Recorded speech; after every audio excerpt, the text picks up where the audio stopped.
Good laws make it easier to do right and harder to do wrong. William E. Gladstone, British statesman.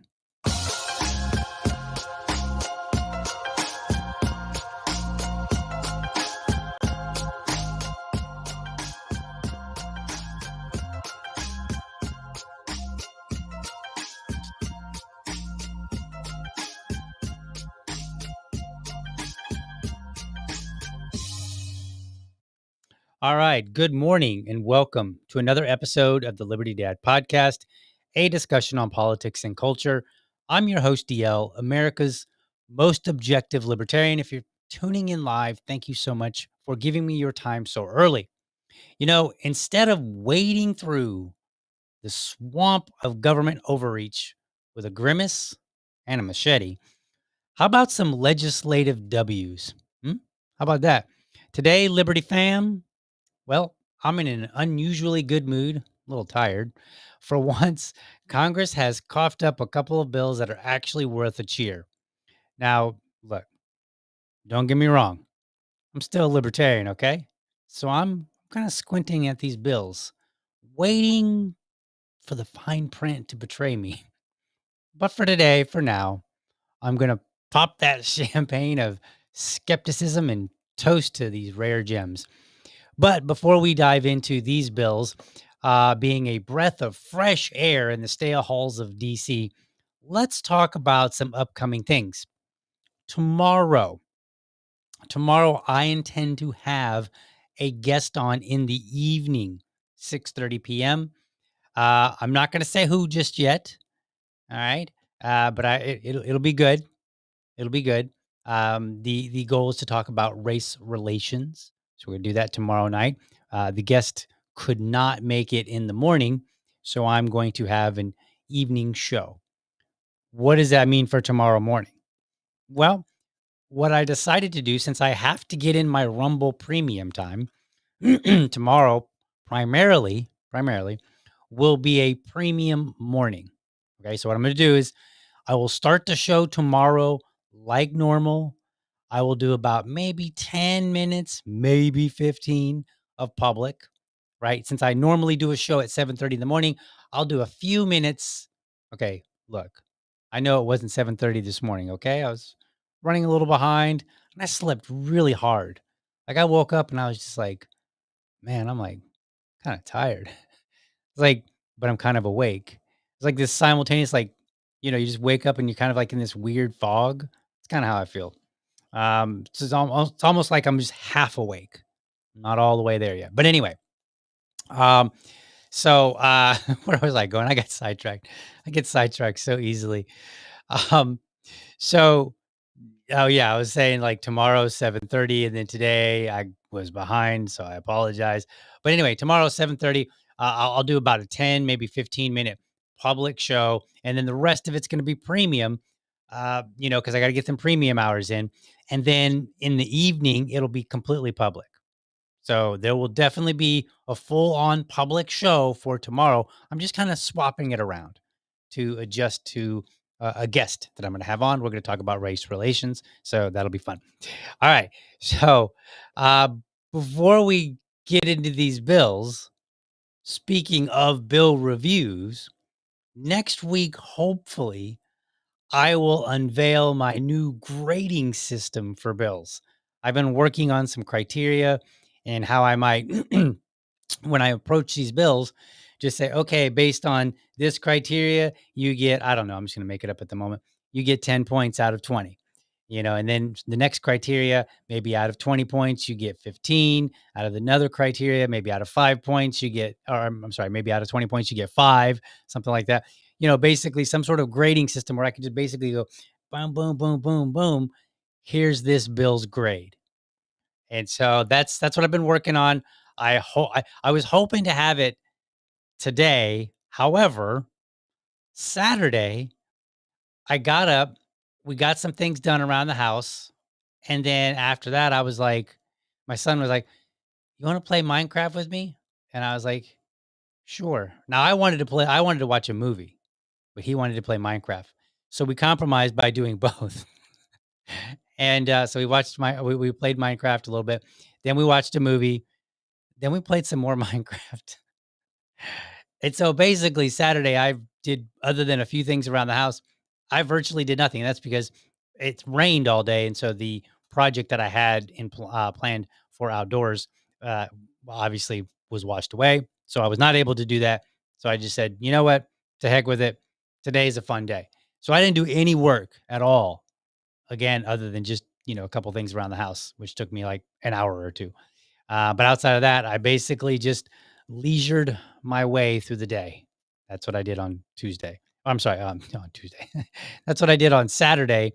And so then Sunday I was back to work. And so I was not able to get further along on the bill grading. But I did make some progress. So that's going to be exciting. It's going to cover things like whether it supports or violates my three principles: self ownership, the non aggression principle, freedom of association. I'll grade it for its length, clarity, its scope, right? Like if it's a bill that really should be two bills or 20 bills, then it will get graded on that basis. And then I've got some other criteria.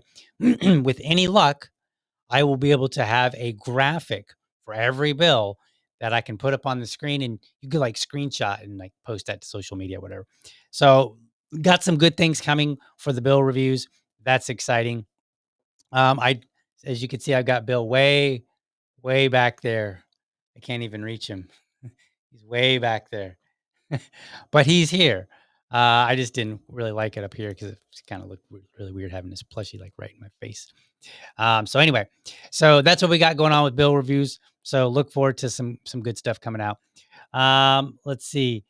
Is Bill my VA lady asked, she's like, is Bill standing on your desk? Nope, nope, he's sitting way back there. Way back. I got things you can't tell, but I got things out of order because my son needed a video for school.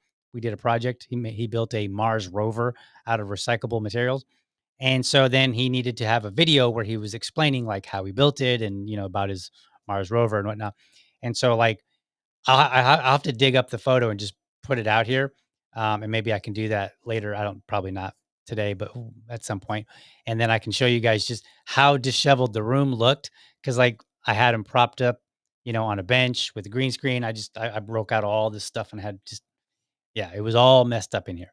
And then I had to put it all back together. And then I had to prepare for this morning and I prepared mostly. And then I got up this morning and I was just, whoo. But anyway, so that's where we are. I got some good things coming. So look forward to that. Okay. Last Friday, I think it was Friday, I talked about this bill that Randy Fine has, HR 3282, and this is where he's going to amend the Civil Rights Act to include anti-Semitism. I wanted to review that. However, it's not ready yet. Like if you go to Congress's website, they don't have the text, the language of the bill. So while I understand what he's doing or his intent, I can't really evaluate a bill that I don't have language for. I mean, it might be a bill where, like it's not so bad. It could be atrocious. I just don't know. So I'm putting that on hold for the time being. We'll get back to it. Plus, as I was looking at these bills that I had in the backlog, I noticed that I had several bills that I actually can appreciate that I'm like supporting. And like I see this comment here. Where'd that comment go? Let me get this one off the screen. I'm leaving comments on here. Not Joe Hanush is like, what's up with that title? A good bill in Congress? DL must still be on his weekend bender spill into Monday. No, no, there are actually not one bill, not two, not three, but like four. I have like four of them today. How crazy is that? Four bills that we're going to discuss. Um, so I know you're like, wait a minute, is DL sick? Does he need to have his temperature taken? I don't know. There were four bills and they're good bills. So we're going to check them out. So let's talk about them.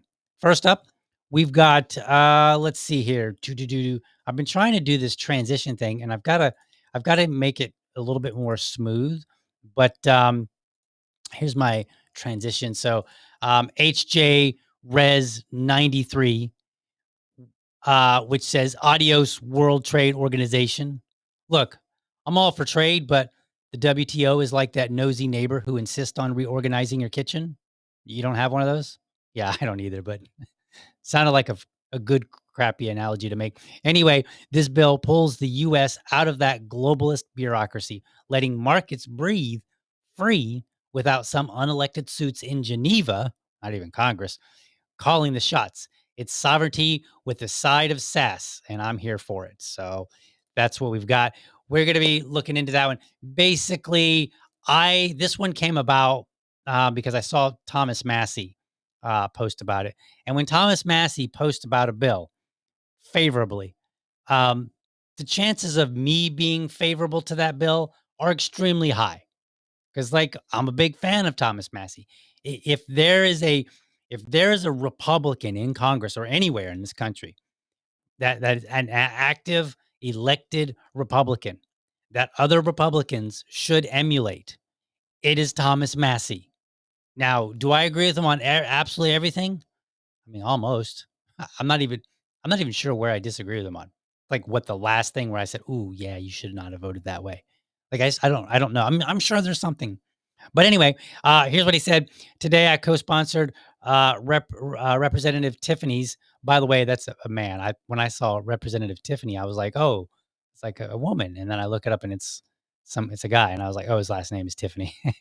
HJ Res 93 to withdraw the US from the World Trade Organization. Canada and Mexico sued the US to force removal of country of origin labels on beef and pork. Congress removed labels in the face of a WTO ruling. Consumers and farmers lost out. So that piqued my interest and I was immediately curious. I was like, okay, what's this bill about? So he's citing this country of origin labeling. Cool. I don't know why they got to make everything an acronym, but they do. It's a dispute involving beef and pork. The country of origin labeling required US retailers to label meat products with their country of origin. So, like product of USA, product of Canada, so on and so forth. It was enacted in 2000 in the 2002 Farm Bill and then fully implemented by 2009 to provide transparency to consumers and support American producers. Canada and Mexico, they both argued that Cool discriminated against their livestock exports by creating additional cost for their producers. They filed a complaint with the WTO in 2008. In 2012, the WTO ruled that Cool violated WTO rules by treating imported livestock less favorably than domestic livestock. The US revised the rules in 2013 to comply, but Canada and Mexico challenged the changes. In 2015, the WTO authorized them to impose $1 billion in retaliatory tariffs on US goods if cool wasn't repealed. Facing these tariffs, Congress repealed cool for the beef and pork in December of 2015, and that left consumers with mandatory origin labels, leaving consumers without mandatory origin labels for these products. So the U.S. ranchers then they argued that the cool repeal hurt their ability to market American beef and pork as a premium product. Without labels imported, meat can be sold as if it were domestic, reducing demand for U.S. produced meat. Consumers lost transparency about where their food comes from, which can effectively that can impact their purchasing decisions based on safety, quality, or simply preference for local products. Now, look, I don't necessarily support this idea of America first. We all got to have everything made in America. That's not my like. I don't. I wanted to say that's not my beef, but I don't think that. I don't think it doesn't work in the sentence quite so well because I'm not having a beef here. Uh, But I was trying to think, like, how could I on the fly interject that? But I did, even though incorrectly. But you get my point. So I'm not necessarily an America first legislation kind of guy. Okay. But I'm also not for other countries bullying America into supporting or opposing legislation. So that like I understand that Congress is like, oh, we got to protect ourselves from tariffs. But the reality is we don't. Like if Canada wants to do that, they want to tariff our meat, beef and pork, well, fine. Because as we've all learned, folks, who pays for it? Canadians, right? Whomever we're selling to.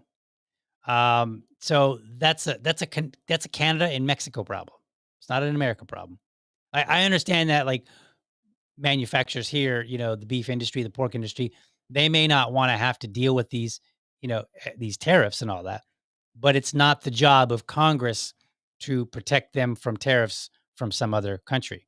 Like if some other country okay, fine, then we'll have the tariffs, pass it on to your consumers, and then you can deal with it in Canada or Mexico.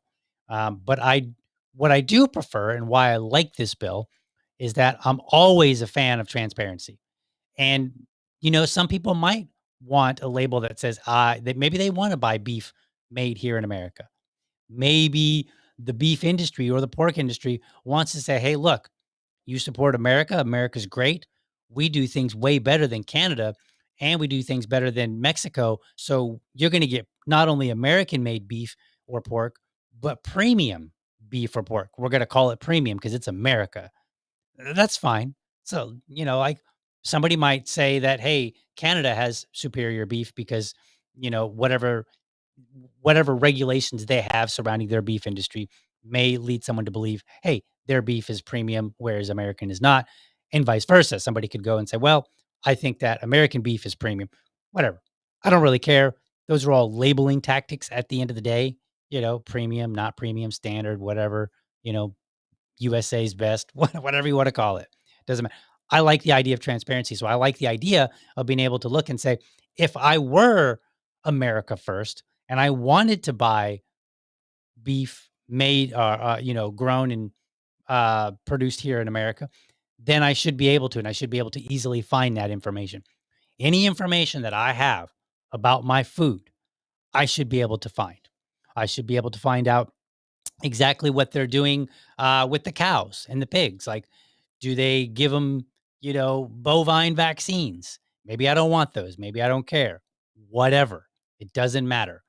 I want to be able to know what's in my food. And I think that labeling your food is a good thing. And I will always oppose. I think I'll always oppose. I'm going to say it for now with the caveat that I could change my mind, but I'm pretty sure that I will always oppose the idea that America should not be making legislation on the basis of global entities. That's no. Maybe if we want to get into like an agreement and say with some other country and say, okay, we'll do this and you'll do that. There might be a situation, but I don't like the idea of being bullied into legislation within our own country, where some other countries like, well, I don't like what you guys are doing. I'm gonna go to, I guess you wouldn't call it, who's Uncle Sam's boss? Dad Global. I don't. We need a name. Not like you got Uncle Sam, which is the U.S. government. I don't know what a global entity would be called, but whatever that would be called, that's what they're going to, and they're like, "Can you make Uncle Sam do this thing?" And it's like, no, that's not. Like if you in Congress should have been like, okay, you authorize these tariffs, whoop de doo. And so I like the idea that we're going to just simply withdraw. So let's take a look at the bill itself, actually, because this is another reason that I like the bill. So let me get this one up on the screen here. There it is, HJ Res 93. So here's the bill, and let's see, is it this one? This one. All right. So here's the bill: withdrawing approval of the agreement establishing the World Trade Organization. Here's the bill. Bam. That's it. Right there. Like I could put it all on the screen right here. I could read it to you right now. It's super simple. Resolved by the Senate and House of Representatives of the United States of America in Congress assembled that the Congress withdraws its approval provided under Section 101A of the Uruguay Round Agreements Act of the WTO agreement as defined in Section 29 of that act. So in other words, we're just like, yeah, we're no longer in the WTO. We're done. That's it. Which means, and I haven't read that particular, the Uruguay Round Agreements Act, which created the WTO, nor have I read up on, what does the WTO do. But apparently, at least one thing that it does is it will hear a case from one country and then say, okay, you're authorized to punish another country.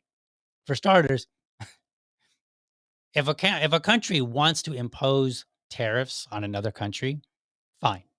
There shouldn't be a body that determines and says, yes, you have a grievance, so therefore you can impose this extra tax.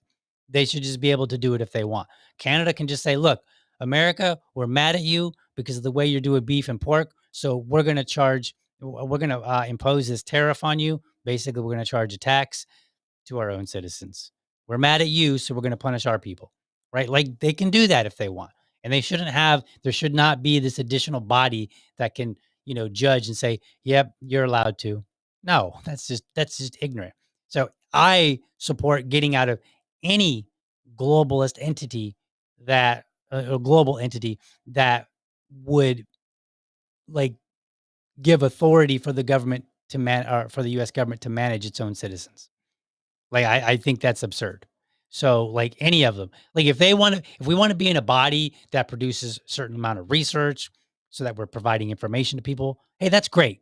Like, those things would be fine. Like, I'm all about transparency. So if you wanna have different bodies that focus on different information, and then their main goal or their primary goal is to just put out information for the public to work with, that's fine. I have no issue with being involved in that, but we should not be involved in an entity that can dictate in any way how a country governs itself. Just not, I'm not into that. Nope, not at all. America's America, Canada's Canada, Mexico's Mexico, so on and so forth. So this is the first bill that we get a little bit of approval. All right. So how about that? Like, you probably didn't think it was gonna happen. Like, will he ever find a bill that he can support? And the answer, as it turns out, is yes, there is. There is a bill. All right, so let's move on to this next one here, and we're gonna go through these kind of quickly. I'm kind of late and blah blah blah, whatever. So we'll get past these, and there's a reason that I'm able to do four. Have you caught on yet? Have you caught on why? All right, so let's look at this next one. HR 899. The this one is a glorious guillotine for the Department of Education. Can I get an amen? Wish I had a little button like amen. This relic of centralized control has been meddling in our schools, turning education into a one size fits all disaster. Abolishing it hands power back to parents, teachers, and local communities where it belongs. It's like telling the feds, thanks, but we've got this. So this bill, This is from Thomas Massey. Okay. And we're going to put this one up on the screen as well. This one has 34 co sponsors. Now, that's look, I don't know how many co sponsors necessarily makes for a bill that's going to pass. I've seen some that have a lot of co sponsors and they don't pass. So just because it has a lot doesn't mean anything. Other than I think it's good that 34 people believe, hey, yeah, we should abolish the Department of Education. That means we're getting closer. Because, think of it this way: there was a bill by Senator Rand Paul, the Justice for Breonna Taylor Act, which would have, it wouldn't have necessarily banned no knock raids.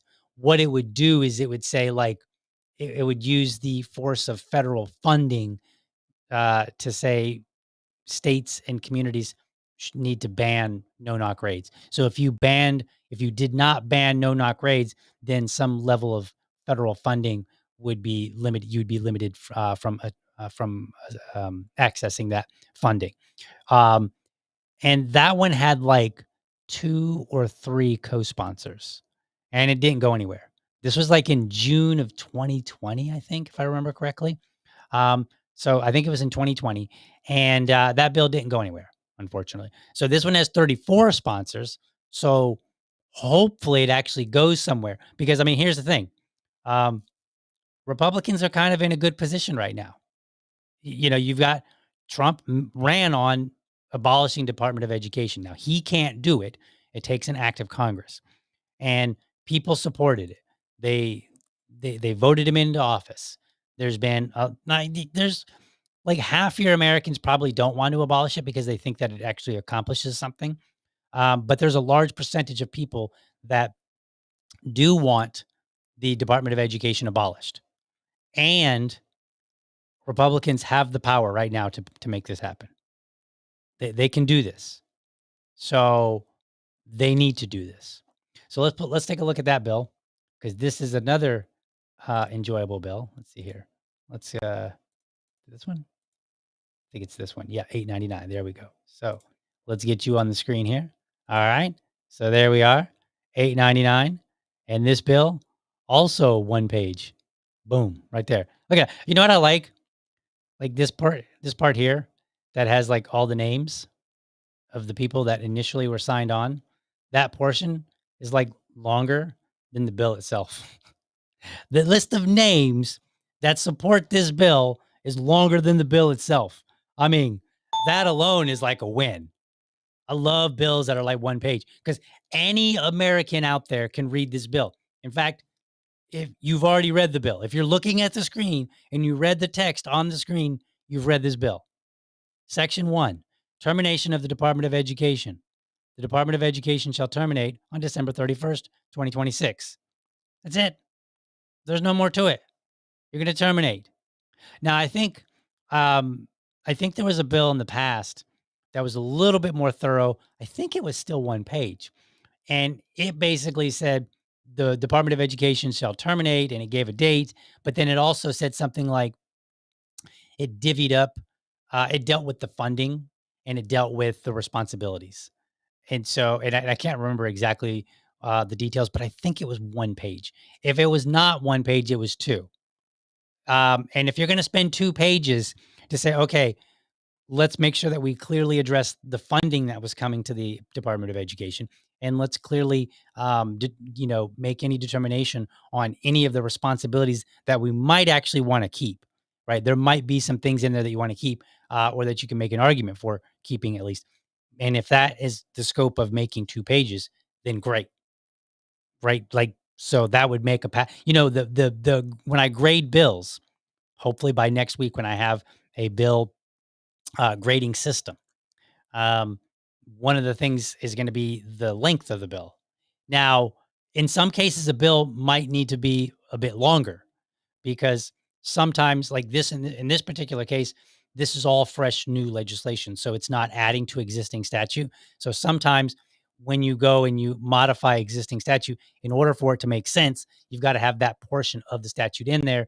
And so then that makes the bill page length longer. So if you're, I've seen some bills where they're like 50 pages, but if you actually were to extract only the new text, it ends up being like 2 pages, something like that, right? And so the rest of it is just making the appropriate changes in existing, in the existing legislation, statute.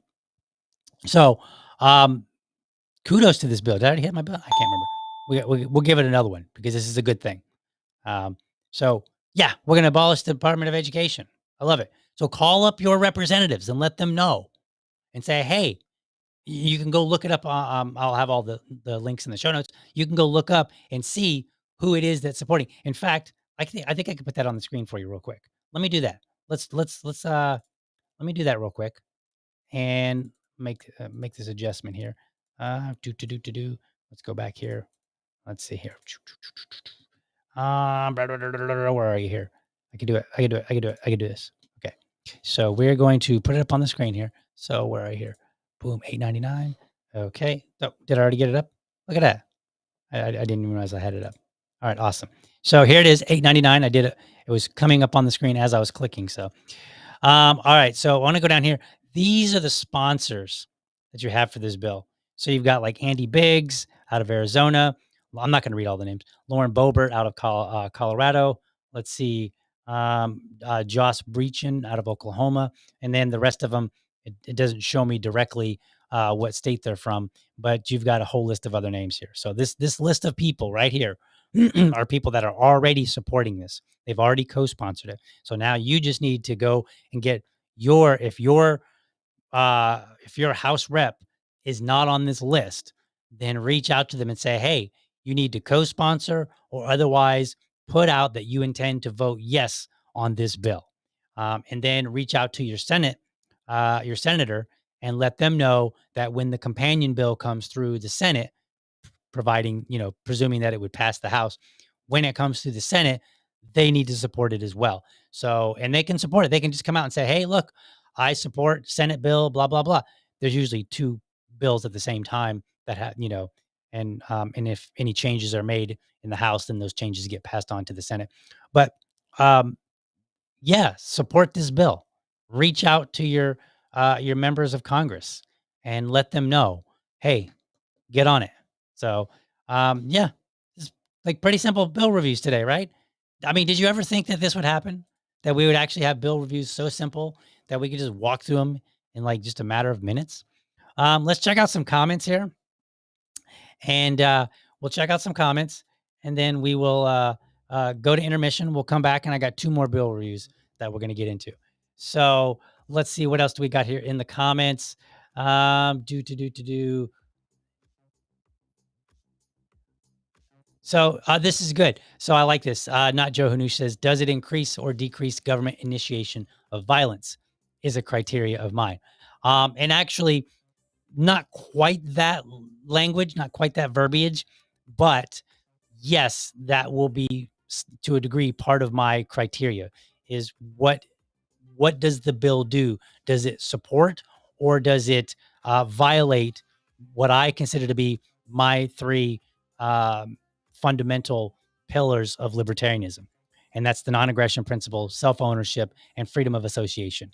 And if you've seen my shows in the past, you'll know that when I go over those three, I believe that you can basically talk about any issue and give a libertarian perspective on that issue using those three elements. It's not bulletproof. It's not meant to be like some, philosophically perfect description of libertarianism. It's just like, look, when I'm talking to everyday people and I try to tell them why I support or oppose legislation or an action from government, I can boil it down to one of those three things. And then once I get the person to understand those three things, then I think that it helps make more sense why I would oppose or support something from government. So let's see what else we got in here.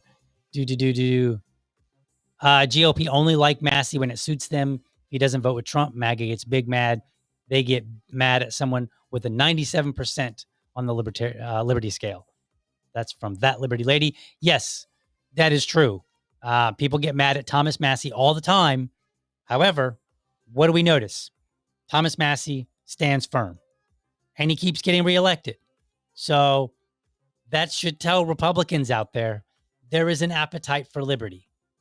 There is an appetite for holding your ground on good liberty principles. So even if you're not a libertarian, if you're a Republican, there are some principles that you can stand tall on, and then you can expect, presumably, your constituents to support you thick and thin. So let's see. Kagela says acronyms are cool. The free software movement loves them.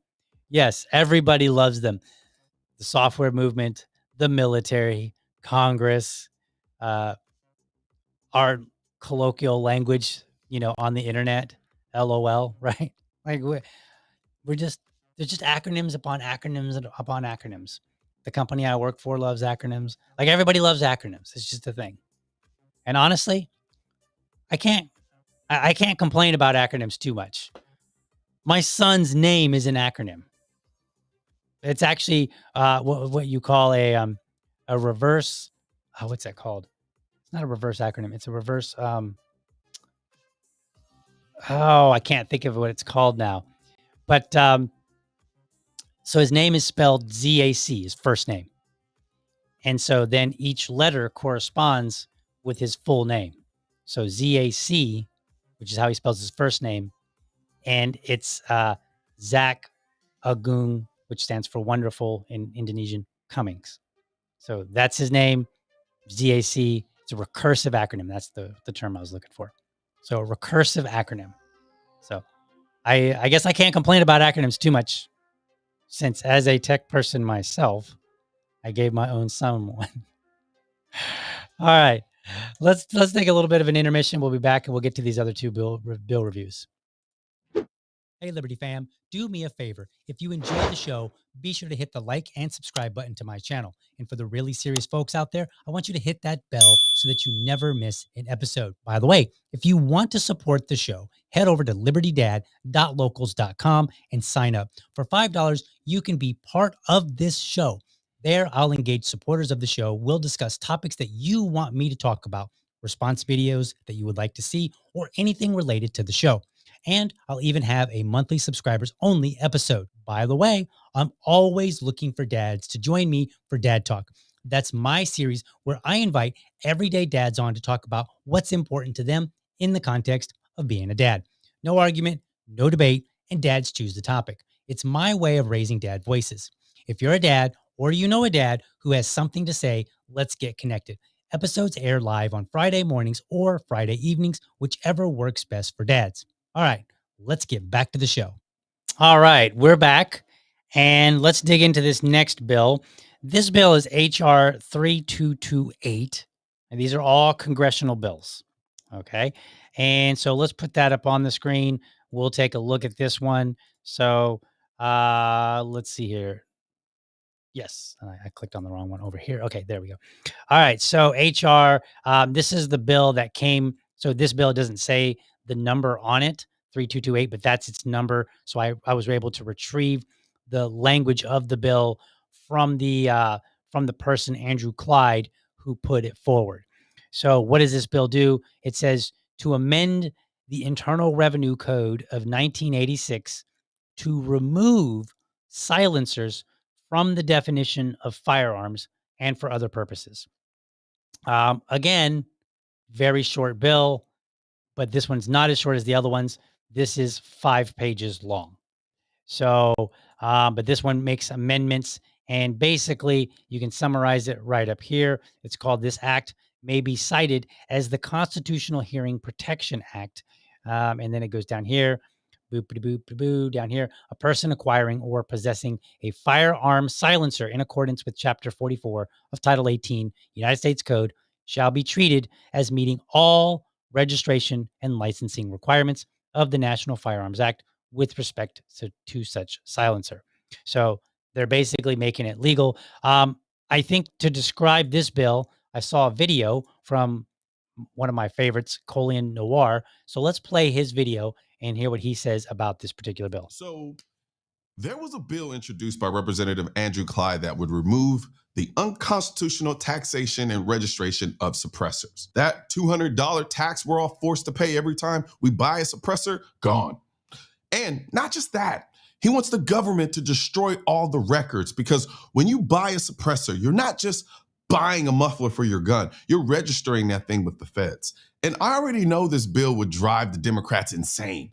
They'd be like, why would you want to do that? Suppressors are assassins too. But here's the funny part. It wasn't just Democrats trying to kill the bill. Republicans blocked it.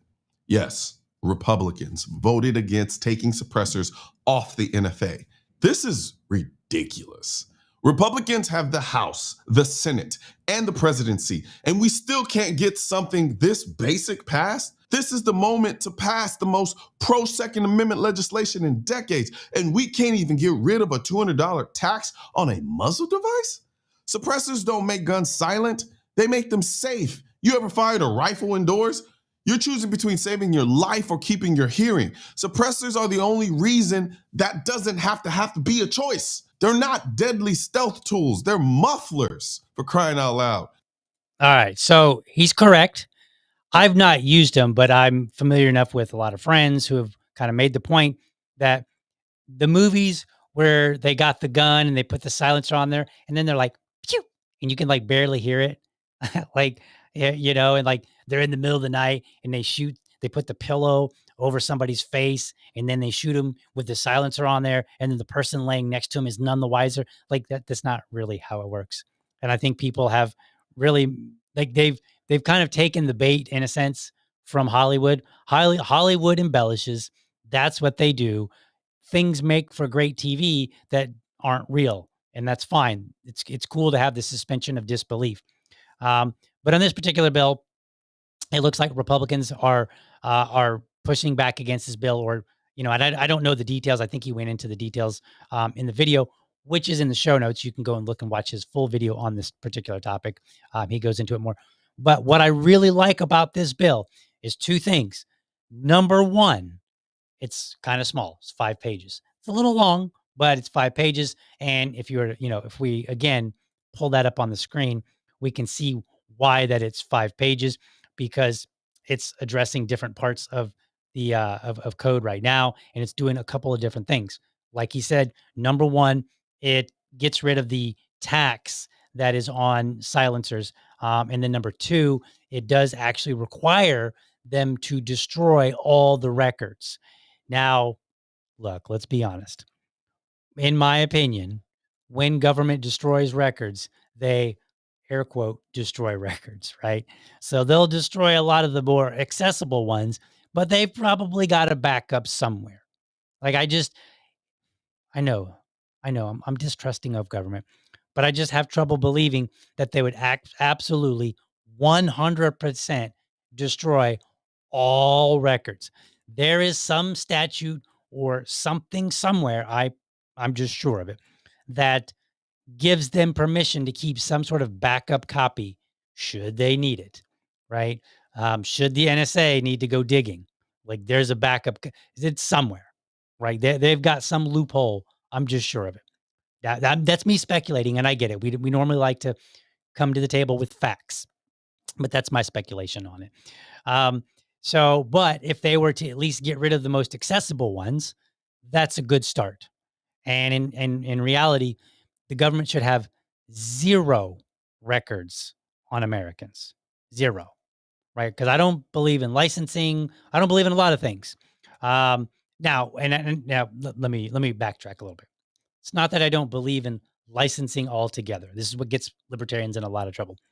What I don't believe in is the government determining, oh, here's a license and here are the requirements, and you can't do business unless you pay us this money and, pretend like, this license now makes you a legit person, right? Because, I mean, how many times has somebody been sued who has a license?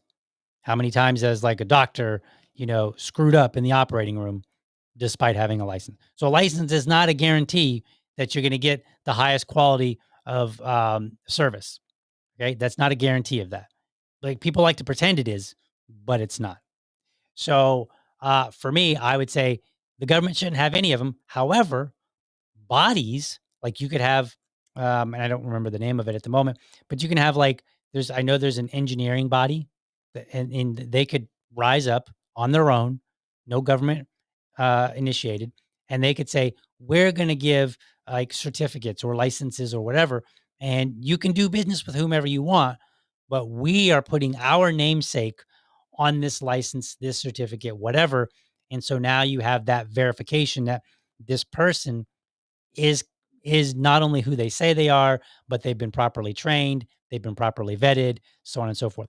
I would totally support that in the free market, but not with government. So I think libertarians, if you're out there, when you're talking about licensing and stuff like that, make sure that you tell people you're not necessarily against the idea of some level of oversight, right? That would allow people more transparency in making their decisions. You just oppose it from the government. That's a big difference. So it's like if people were buying copies of Consumer Reports and they were like, okay, this license, entity, says these people are good, kind of like what they do with cars. I would think that's appropriate. Anyway, that was a little side tangent there. I just wanted to kind of get into, just to let people know. So in this particular case, you should not have to get a license. You should not have to get a license of any kind or any permit or any piece of paper from the government that says you are allowed to have a suppressor. If you want a suppressor because you're like, look, if somebody breaks in my house and I have to defend myself, I should at least be able to come out of that with my hearing intact, right? Like I shouldn't have to defend myself, oh, and lose my hearing because government didn't want me to be able to safely protect myself. Okay. Because again, like you said, these aren't the silencers do not make the gun go from kutu, kutu, kutu, kutu to pew pew. Like that's just not how it works.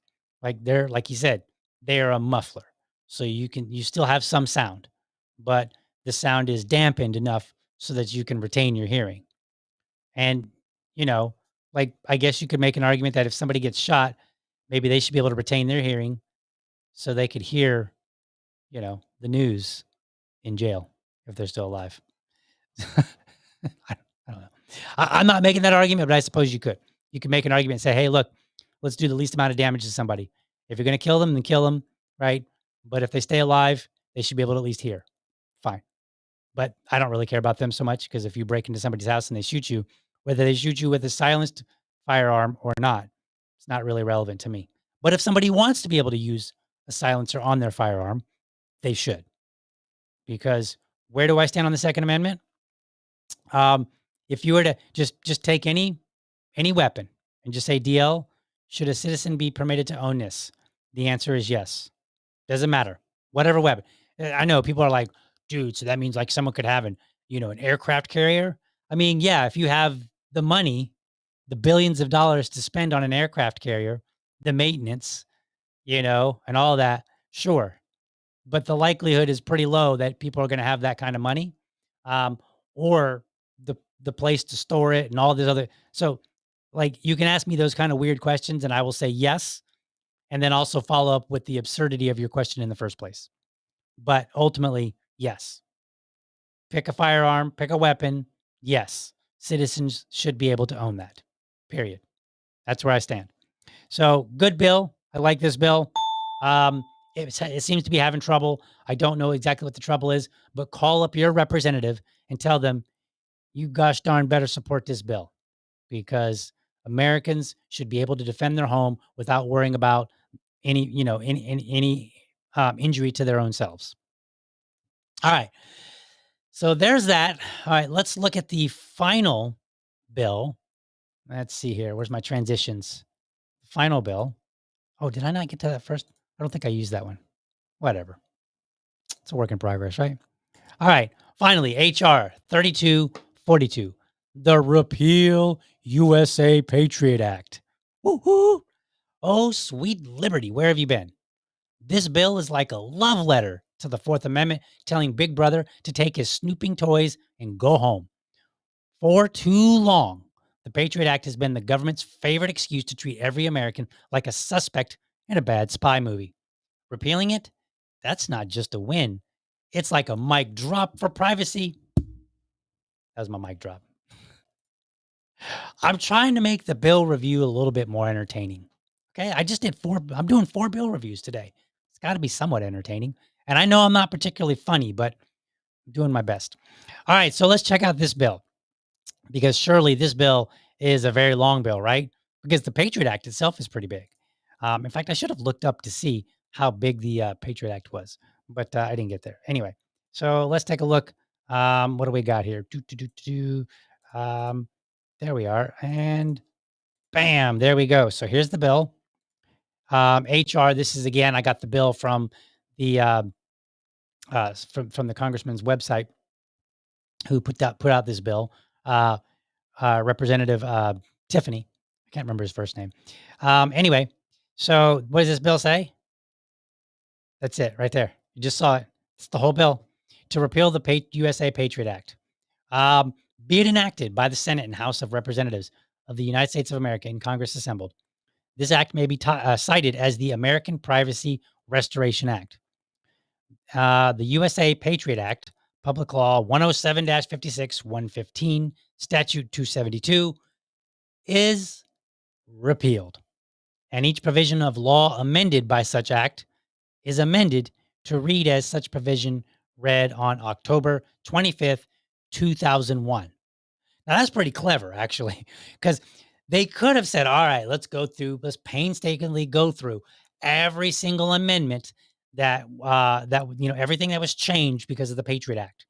And instead, they were like, how about this? How about you just revert everything that the Patriot Act amended to its status as of October 25th, 2001? Boom. I like it. That's how you do a bill right there. Just roll it back, undoing it, right? Like Control X, no, Control Z. Think about it on my keyboard. Control Z, right? You just basically go back. We're going to undo it. That's that. Super simple. I love it. And like, who doesn't like, let's be honest, the Patriot Act, and I don't have any cool videos. There's not a big, long list of things. We all know what it does. It's basically like my little monologue there. It's just a big snooping bill. That's it. And I would argue that it has not made America any safer, because here's the catch. We implemented the Patriot Act post 9/11, right? 9/11 was our, oh my God, we got to have this. But here's the thing. How many 9/11s have there been throughout history? There have been one. Now, one is one too many. But here, when I worked I worked at a company, and my job was to be between the warehouse and the office. And one of the things that I would notice is that people in the warehouse would sometimes do something wrong. They would violate the protocol. They would like ignore something. They would not do a thing. And then sometimes a bad thing would happen, right? Maybe they wouldn't do something, and the company that we were supplying parts to would run out of parts. And so then it would be a scramble to get them parts, because our company would have to pay for their downtime, right? It was in the contracts. And so what would happen is, in the office, people would go, oh, how did this breakdown happen? And you would explain to them like, hey, it was just human failure. This person made a mistake, whatever. And in some cases, it might be appropriate to say, we need to add more rules because, this is a consistent problem that's happened repeatedly. So therefore, the current rules that we have are insufficient. That keeps letting it happen. But in many cases, it would just be a one-off. And they would be like, well, we need to implement new rules. And then they would want them to be very long. Like, I would draft up these rules that were like, it was almost like a one page with some pictures and the least amount of text possible. Do this, go here, do this, then do this, right? Super simple. And then the office people would be like, well, no, it's got to be longer than that. You got to explain this and explain that. And I would ask him, I would say, do you want people to read the rules, or do you want them to work? Like, which one do you want? Because this has to be, we narrow it down. And then the other thing I would point out to him, I would say, not every rule is necessarily going to fix a problem, because sometimes the problem is just human error.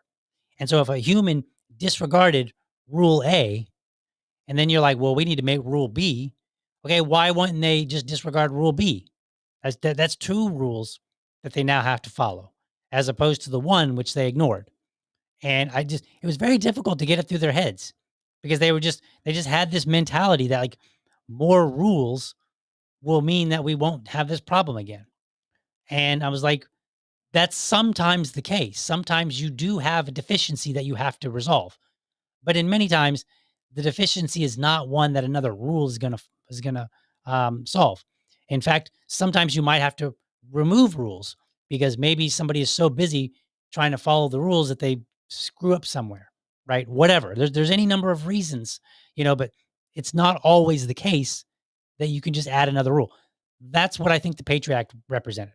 It was like, okay, we've got this one off, right?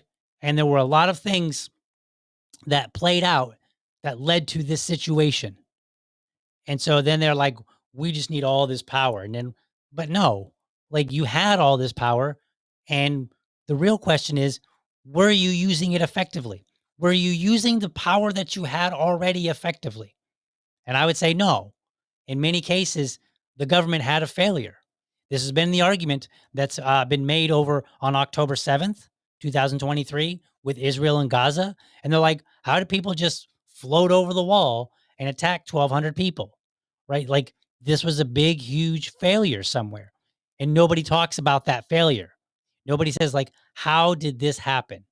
It didn't happen just, because you weren't holding the thumb down hard enough on Palestine. Like, there are some other failures. What were those failures? How is it that you didn't know they were parachuting in until a mass slaughter occurred? How did you not know that? Right? What does the government need to do in itself so that it would know these things in the first place? And so I would argue that in the same vein, like October 7th and 9/11 have some similarities in that you can consider them to be one-offs until you have them repeatedly happen, which might sound bad at first. Like, 'cause people go, wait a minute, wait a minute. We want multiple. We don't want multiple. What I'm getting at is that you have to treat it as a one-off um, until you have evidence that it's not a one-off. And it seems counterintuitive, but what you get by trying to deal with a one-off is that you're treating it as if it's a trend when it's not. And so you're implementing all these things that may not go toward any improved security whatsoever, but they now become an encumbrance to the people that you're supposed to be protecting. And many, like if you go back and you look in history, there are plenty of security experts that came out and they said, yeah, no, this isn't really going to be all that impressive. It's just security theater, right? Deal with the specifics of this particular case, and then move on. And there may or may not be anything that you have to do. But again, if you do something, if you treat a one off as a trend, then chances are you're going to identify the wrong problem, which means when you identify the wrong problem, you implement the wrong solution or a solution that is not really effective. And then government's not so good at repealing things. They're not so good at saying, you know what? Technology has changed. We're no longer in the same era that we were once upon a time. We can roll back these rules because now they're just an impediment, right? Like if that's it, if a rule actually brought benefit, sometimes you get to a place in society where you're like, yeah, we don't really need these rules. It's hard to imagine, but we actually do. Like I think that as society moves forward, sometimes we look at a place where we're like, yeah, we don't need. I'll give you a good example: sodomy laws. You don't need sodomy laws. Probably never did. But let's presume for a moment that once upon a time they made sense. Okay. And we're going to try to keep it family friendly here, but it's an easy one to pick out. So you had these sodomy laws. Well, who do they apply to? Well, they apply to consenting adults. Well, now that now that society is in a way different place, right? Because sodomy laws were basically anti-gay laws, effectively. I mean, they might have had some heterosexual value, but for the most part, they were anti-gay. Well, now that society has moved forward and we don't really care so much about gay people. We're not like, oh my God, I'm going to get AIDS. We're not in that place anymore. We're in a different place. So we can say, you know what? We don't need these sodomy laws. And I would argue you probably never did, because consenting adults can do what consenting adults wish to do. So, but again, assuming that we even needed it, now we're in a place where we say we don't need it. Like if you're a conservative and you're like, well, we should ban these kind of things. But then we move to a place socially where people are like, yeah, do what you want to do. Who cares? Okay, well, great. Now you can remove that law. You can start removing legislation. And I think that we don't clean up our legislation enough. Like, it would be really great is if we had Congress members who were just like, look, I'm going through and I'm cleaning up legislation. Because, the courts have ruled that, ignorance of the law is no excuse for violating it. Okay, fine. Well, then how about we narrow down these laws to the absolute necessary? And then it makes it more, makes the argument, in my opinion, a little bit better to say, okay, ignorance is no excuse. Okay. Because we've cleared out some of these laws. You don't have to spend, 14 days, 24 hours a day reading nonstop so that you could read the entire, legislation.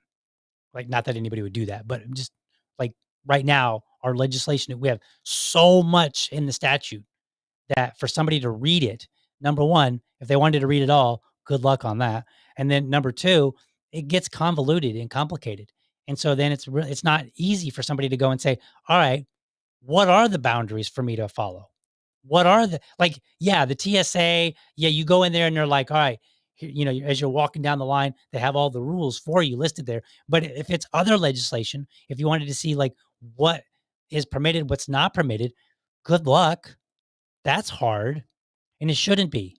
Every citizen should be um, not only able, but expected to be able to read the laws and determine how they should behave, right? Like, why have laws if people who are going to be punished by them cannot easily figure them out? That's what we should be, right? And yeah, maybe some areas they might get a little bit complicated if you've got some laws regulating Wall Street, which again, I'm just kind of leaving it out there that there might be some legislation that I would support in regulating things. It generally is going to be transparency and things along that line, but there might be something. But it might deal with complicated things like Wall Street, which people don't know how Wall Street works, right? They don't know what, maybe there's some legislation that deals with, the stock trading and all that. And people might be like, okay, I don't really know anything about stocks. Okay. But still, though that legislation might be a little bit more complicated, but if you were to get into the stocks and stock trading, then you should be able to read that legislation, right? So this is the point that I'm making. Like, we should always be looking for removing things, getting rid of stuff. Either it was never necessary in the first place, or we found out that it had untoward, unintended consequences, right? Or we've just come to a place where, hey, you know what? We no longer need this legislation. Let's get rid of it, right? How's that? We need to Marie Kondo our legislation, right? Our statutes. Like, if it doesn't spark joy, we should remove it. And for me, that means almost all of it. But I understand that a lot of my countrymen don't feel that way. But they can at least hopefully agree that we should remove unnecessary legislation as often as we can, right? And this is one of them. The Patriot Act was unnecessary. I don't believe that it made us any safer. I believe that it was nothing more than a power grab by the government. The whole don't let a good crisis go to waste. That's what that was. It was a good crisis. They didn't let it go to waste. And they implemented this Patriot Act, which basically put more rules upon Americans. That's really all that it did. So repeal it in full. That's where I am. All right, folks, that's my show today. Let's get to some comments here real quick, and then we'll close the show out. And I'm not going to have a premium show today just because tomorrow I'm going to do a whole one. And then also I was running a little bit late today. So let's see what we got. I love this. China et al. Has backups. Yes, I would imagine that even if we destroyed records from the U.S. government, that our friends in other countries have copies of this information, particularly any of their special their special agencies, right? So their intelligence agencies probably already have a copy. Let's see. What else? That suppressor bill is probably getting pushback from Moms Demand Action loonies. It probably is. And that's why it's imperative that you reach out to your congressman and congresswoman and you say, look, your name better be in support of this bill. Otherwise, I'm going to be looking to primary you or vote for anybody. I'll vote for a Democrat if I have to, just to show you, right? Like, I know.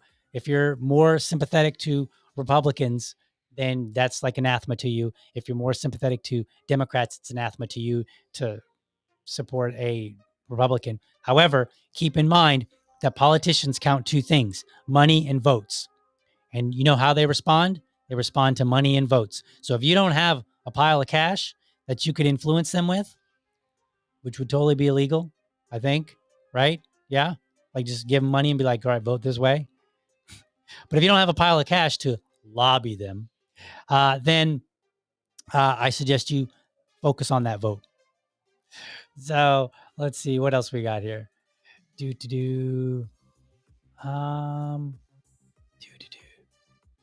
If the GOP doesn't follow through with the abolished Department of Education, then we will know they are just the blue Democrats. I mean, already know they are same. Yeah, basically, this, as Coley Noor pointed out, they have the House, they have the Senate, they have the presidency, and they have a large part of the American public behind them. If the Republicans can't do something meaningful by 2026, and I mean really meaningful, and it's looking kind of grim so far, then they don't deserve the White House. They don't deserve the presidency. They deserve to lose it all. They won't lose the presidency in 26, but they deserve to lose Congress for sure. And I have no problem handing it over. Look, I get it. From my perspective, Republicans, Democrats, the uniparty, they're all the same. But they feel that they're different. So great. How do we work that to our advantage? You feel you're different? Great. Then be different. And if you're not going to be different, then guess what? We're going to deliver it to your enemies. End of story. Period. We'll let you suffer, and then we'll yell at Democrats when they start passing legislation we hate. And, but the ping pong that I call it the ping pong, right? The Democrats, they'll pass legislation to the screams and howls of the Republicans, right? But then when that ball goes to them, when they got the ball, they basically do nothing to repeal that legislation. But in many cases, they use that legislation to their advantage. And then they will pass legislation to the screams and cries of the Democrats. And then what do the Democrats do? When they get the ball back, they're like, oh, well, they'll come up with all kinds of reasons why they can't repeal the legislation or why they've got to use it for themselves. And so it's this ping pong back and forth, right? Well, the citizens should do the same thing. Oh, you're not going to repeal this legislation? Fine. You don't need to be in office. We're going to give it to your enemies. Oh, now you want to play games? We'll give it back to your enemies. We'll just keep giving it back. If you want power bad enough, you need to use it the way that we say you use it, by repealing stuff. At least the stuff that you've squawked about, at least that much. And the Republicans, well, they didn't squawk about the Patriot Act. They were all on board. But this would be their chance to do something with the Affordable Care Act, right? Limit that, reduce it, repeal it, something. Are they going to? Probably not. And this isn't the first time. So I'm not expecting a lot. But this is how we fight back, Americans. You fight back with your vote. And if you have the money, then you fight back with your money. Get some ads out there and cause somebody to lose an election. That's how you fight back. Let's see. Last but not least, don't forget to come back and leave a comment later. That way the rhythm of the music. Yeah, it's not working. I was going to try. I can't do it. But anyway, so when the live chat disappears, then that just kind of gives a boost to the channel. So do what you can to boost the channel. We are still working toward, my 200 hours of watch hours, and it's going along fairly well. It's nowhere guaranteed just yet, right? Like things could still happen, but we're at a good pace. So keep me going. Come back, make a comment in the, if you're a YouTube watcher, make a comment on YouTube. If you're a watcher on Rumble, make a comment there. That way, the people will, it'll bubble up and show in people's feeds, and then they'll watch the show, and I'll get more watch hours. I'll grow really big, and then I'll sell out. No, I'm just kidding.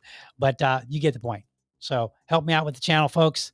Otherwise, you know what? I want you guys to have a great day. Let me get up on out of here. So thank you for watching, and I hope you found this episode informative and inspiring.